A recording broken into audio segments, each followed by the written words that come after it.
chicken strips sometimes. Please give it up for Joe Gauthier. I mean, clap. There you go. There you go. Come on. Wow, thanks everybody for being here tonight. I really appreciate it. I want to thank Inside Out Gallery for letting us do these events because this is fantastic. Woo! Yeah. You guys know what's so special about cold weather at the end of August? It's cold weather at the end of August, which probably means a long winter. No. Hey, you guys spend it the right side. When I was young and in school, I used to get picked on a lot because I sort of teach. And they have two standard lines for that, you know. Two standard approaches for that is I'd lie and say, hey, I'm a black belt in karate, you don't want to mess with me. I will give you 2 black eyes, a bloody nose, and a fat lip. I got skills, I'm telling you, this is how it went down. And a little later on in life, a guy called me out on that. He says, you're not really a black belt. And I says, well, not technically, no. I says, but I sort of made up my own martial art. I call it Joe Fusi, which is pretty much the same thing. I can do a lot of fancy moves. He's like, well, can you break wood? I'm like, of course I can break wood. He's like, well, break these boards for me, will you? I'm like, all right, but I got to go use the bathroom real quick. So I ran out. I didn't go to the bathroom. No, I admit it. I went to the garage. I grabbed my skill saw. Came right back. Those boards are cut.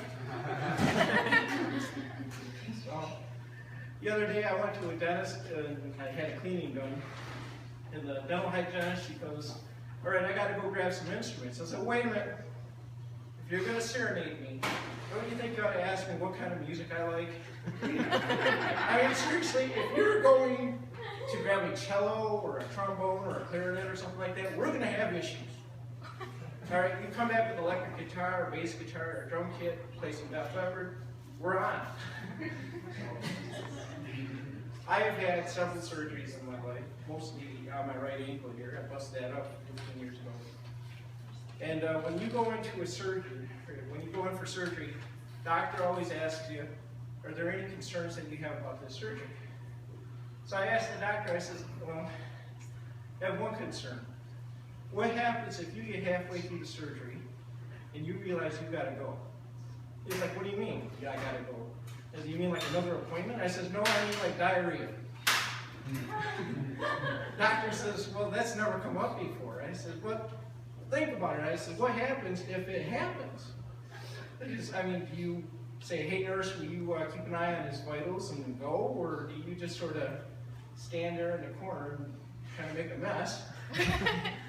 And if you do that, does that kind of create a trip hazard? Because I mean, it comes out on the floor, obviously. We're just scrubs. So he's like, well, this has never come up before. I said, well, one more question. I said, do you think now, with me asking you this, do you think you should consider wearing diapers in the future from this point on? He's like, well, I don't know. I don't think so. This has never come up before. So anyways, after surgery, the doctor rolls you out. He gives you, all right, well, this is what happened, blah, blah, blah. He says, by the way, do you know that thing you were talking about before surgery? And I said, yeah. He's like, it didn't happen to me. Oh, I'm like, oh, thank God. He says, it happened to my nurse. And you were right about the slip hazard, because I was walking around the surgery table, and I had my scalpel in the hand. I sort of slipped in it. And long story short, you have a long scar on your right leg, right leg, that, well, it will eventually heal.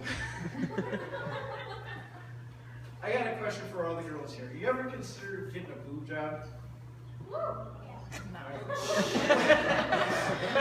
I'm not saying you need it, all right? But I would like to. I'd like to go to one of those consultations and just see if they have any extras that they sort of add on. You think about it, this could be a really hot niche topic for me, because think about LED nipple lights. You never know when you need a flashlight. You always got headlights. Maybe squeeze toys. a hose between the two, you know, so you can blow in one and make the other one bigger, vice versa. All right. The other day I was backing out of my driveway and I seen this beautiful blonde walking down the alley and she's walking her dog. She looked so good from the front, I said, well, I'll just wait for her to go by so I can see her from behind. I like to play Need for Speed a lot on my computer. And my cat, he'll sit there and he'll watch me play Need for Speed. So I'm sitting here watching, I'm playing Need for Speed, I start a race, and all of a sudden I have to go to the bathroom. Thank God I'm not a surgeon. I get up, I go to the bathroom, I take care of my business. And while I'm in there, I hear my computer start playing again. My cat is playing Need for Speed. Not only is he playing Need for Speed, but he's winning the race that I just started. I don't know how he's doing it. He is just winning the race. He doesn't know the controls, he's just sort of winging it. Or I guess as a cat might say, pawing it, because that's all they got.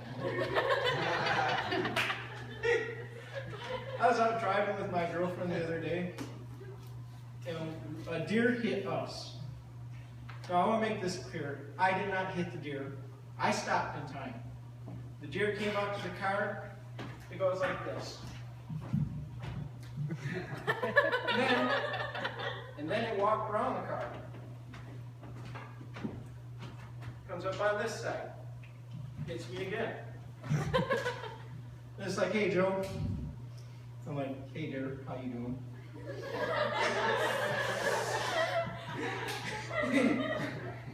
Deer's like, you going somewhere important? I says, yeah, actually, I gotta be somewhere. So he's like, all right, well, I'm just checking on you. Continue across the street. So I'm like, well, thanks for not doing thousands of dollars of damage to my car. He's like, yeah, you don't have a car worth thousands of dollars. So my girlfriend and I, we continued driving down the road, and we hit one of those rumble strips coming up on an intersection. She says, what are those rumble strips for? I said, well, sweetie, those are for when the blind are driving. They know when to stop. And she's like, well, that makes sense. I'm like, yeah, sweetie, it makes lots of sense. So when I'm driving, I like to listen to the radio and start singing along. So she gets a little even with me. As I'm singing along to the song, she goes, Joe, you sing so good, you should sing solo. I'm like, thank you, sweetie. That's nice of you. She's like, no, Joe, you misunderstand me. You should sing so low. So low, I can't hear you. Oh, sweetie. Come on, I was going to buy you lunch. By the way, you hungry? I was thinking chicken strips. So we're driving down the road. She's like, yeah, I'll go for some chicken strips. And I start singing to the song. It's around Christmas time. I go, oh, chicken strips, oh, chicken strips. I'm licking my lips for chicken strips. As we got to KFC, I go in, or we went to the drive-thru, and we got our chicken strips and whatever she ordered. Went to the park, sat down and ate them, enjoyed our pops. I took one bite out of that chicken strip and it was terrible. My stomach did not agree with my mind. My stomach won. So I had to rewrite the song. It goes, oh, chicken strips, oh, chicken strips. I can't wait to crap out these chicken strips. Oh boy, you ever met a determined 12-year-old boy that wanted to go fishing really bad? I'm sorry, he said I had more time, so I think he started going into other things. So, when I was 12, my dad had bought me a little 10-foot duck boat, or aluminum flat bottom boat. I lived in a little hillbilly town called Cedar. And my dad always worked here in Traverse, and I was like, all right, I want to go fishing one day. I got to take my boat, put it down in the river, and go fishing. So I don't have a driver's license. My boat is at my house, which is about a mile and a half away from the river. I go and I put the boat on the trailer. I hook the trailer up to the riding lawnmower. This is a winning combination, let me tell you. Now, after about an hour to get down to the boat ramp, I got the boat in, no problem. No problem at all. I back it straight into the river. Boat comes off, tie it up to the dock. Try to get that damn trailer out of the river, though, with that buck garden tractor. Not happening. Not happening. Apparently, I had the back wheels off the brakes, and I'm like, oh my God, how am I going to get that out? Because I can't just, lift it off. So anyways, eventually another guy came down in a truck, and he helped me out. Ladies and gentlemen, this is my time, and I just want to leave you with one word. Pizza. Good night.